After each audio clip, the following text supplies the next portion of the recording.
If you're a business owner or a hiring manager and you interview candidates for jobs, I want to give you 7 success predicting interview questions that will reveal whether you're dealing with a high performer or whether someone who is unlikely to be successful in the role. I mean, the whole point of asking interview questions is to learn something from each question that you ask and to understand the candidate's judgment.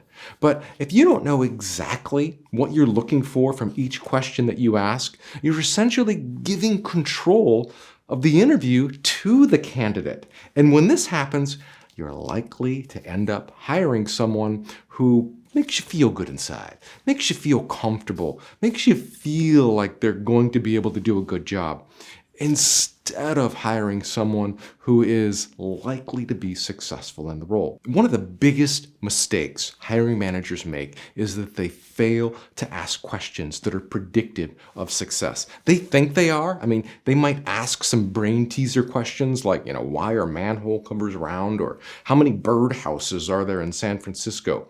I mean, those sound like success predicting questions, but they mean nothing. They mean absolutely nothing. And Google proved this. Google actually invented those types of brain teaser questions and found out that through subsequent interviews and testing that those questions have nothing to do with finding and identifying successful candidates. So if you're asking those, I suggest you chuck those questions and jump on board here, because I'm going to give you 7 questions that will reveal whether you're dealing with successful people or not. Predictive questioning allows you to remove some of that guesswork from the interview process and replace it with some hard data that allows you to make an educated and informed hiring decision. So first question is, what led you to join ABC Company? Where ABC Company is the company that they're working for now or a company that they worked for in the past. And what you want to understand is what was important to them about that role. You want to know what they're passionate about and what it might take for them to accept your offer should you get to that point. And as you're going through their work history, you want to look for patterns of why they accepted new positions. I mean, was it money, opportunity, growth, travel? You want to look for that and map that out for each position. And you want to look for a pattern of why they accepted new position after new position after new position. If it was someone who accepted new positions for money, then you're probably dealing with a C player and just discard them now. But if you find somebody who accepted a new position for continued growth and challenge each time, then you're likely dealing with an A player. And those are the people who are likely to be successful in the role if you hire them. And the bottom line for this question is it possible for them to realize their goals by working for you? So you have to understand what's important to them, and is it possible for them to realize that working for you? If it's not, then the relationship probably won't last if you hired them. It might last 6 months to a year, but then they're probably gone. So this is an opportunity for you to say, you know what? We're not going to waste our time on this people. We are going to move on. So next question, number 2, what led to your decision to leave your job? So instead of asking, why did you leave? You want to say, what led to your decision? And this opens the door for the candidate to expand on why they left their job. You want to understand if they left because they failed in their role, they were fired, they weren't happy, they wanted to pursue greater challenges. These are all important things that you want to understand from their responses. If their work history shows a pattern of terminations, layoffs, and firings, then you can assume that that pattern is going to continue if you hired them too. So let's move on to number 3. What were you hired to do? You want to understand if they were hired to take over a failed project, build a sales territory, lead a team, close a deal, whatever it is, you want to understand why they were hired.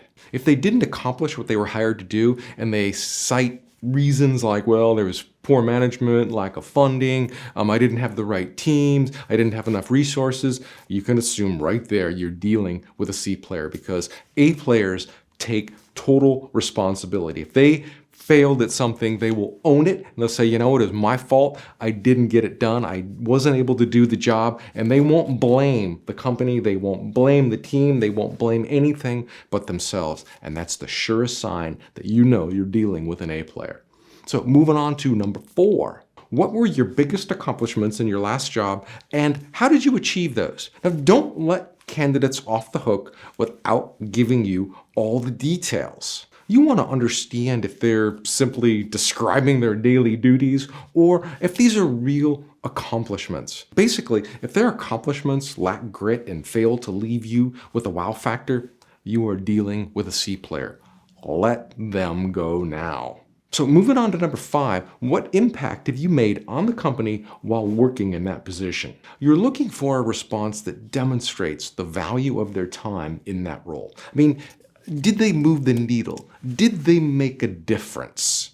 And that's what you want to understand. I mean, chances are that if you're interviewing somebody, you are looking for high performers, game changers who are going to come in and have a significant impact on your business or your team or a project or a sales territory.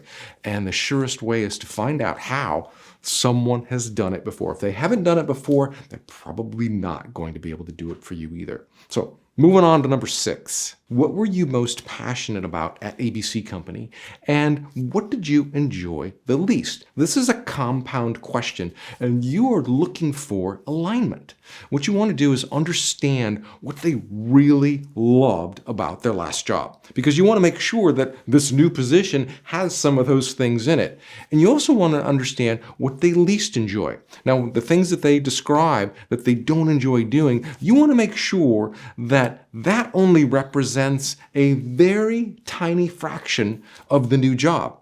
And essentially, you're looking for alignment where 90% of your position is aligned with the things that they want to do. When you start getting beyond 10, 15, 20% of things that the candidate doesn't want to do, don't waste your time on them, no matter what they say. If you bring someone in where 10 to 15% of the job represents stuff they're not interested in doing, or they don't like doing, or they didn't like doing in their last job, they're going to be a short timer for you. They're not going to last in the role. They're not going to be excited about it. They're not going to be enthusiastic about it.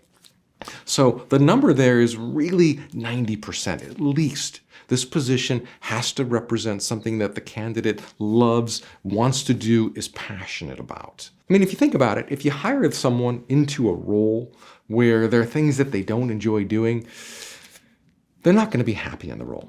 And they're either going to leave, or worse, they might stay. And that's the last thing that you want, is someone staying in a role for a paycheck and just kind of dabbling at the job and just to get a paycheck. And you don't want that. That's not good for you. That's not good for your business. And that's not good for the candidate either. You're looking for people who are going to come in and grow and inspire others and just move the needle and take your company to the next level. So moving on to number 7. This is actually one of my favorite questions. And it's, what 3 skills are you working on right now to develop? Now, A players, they will rattle 3 of them off just like that, and they will have no problem doing it. C players, they'll hem and they'll haw and they're like, well, I think, I don't know. And don't waste your time on those people. If they're not working on themselves right now to develop something to push themselves to the next level, you're dealing with a C player. And that's probably one of the absolute best success predictive questions that you can ask. And I usually save it for the end. Now, I got to tell you, I only promised you 7 questions in this video, but while I was making the video, I came up with another one. So I'm actually going to give you 8 questions. And the 8th one is, what question haven't I asked you that you would have liked me to have asked you? And what this kind of does is, this kind of throws out a lifeline to a candidate. I mean, maybe if they're not doing well in the interview process, this is a way to get them to talk about what they want to share, what's most important to them. What this allows you to do is get some deeper insight into what's on their mind. What do they want you to know about them? Now, if it's something really fantastic and it's amazing, then check, you're probably dealing with a high performer. But if they just kind of give you, a kind of a flat answer, or just say, no, nothing at all really, then again, you're probably dealing with a C player.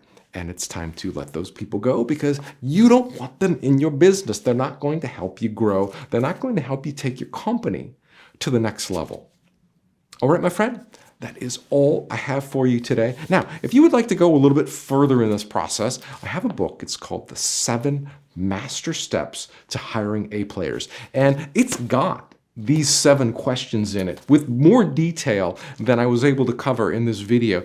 And there's more than 7 questions. There's probably like 30 or 40 different success predicting questions that you can ask candidates. And I put them all in the 7 Master Steps to Hiring A Players. And you can download that book from thesimplehiringsystem.com. Just head on over there and I'll get it right out to you. So again, that's all I have for you today.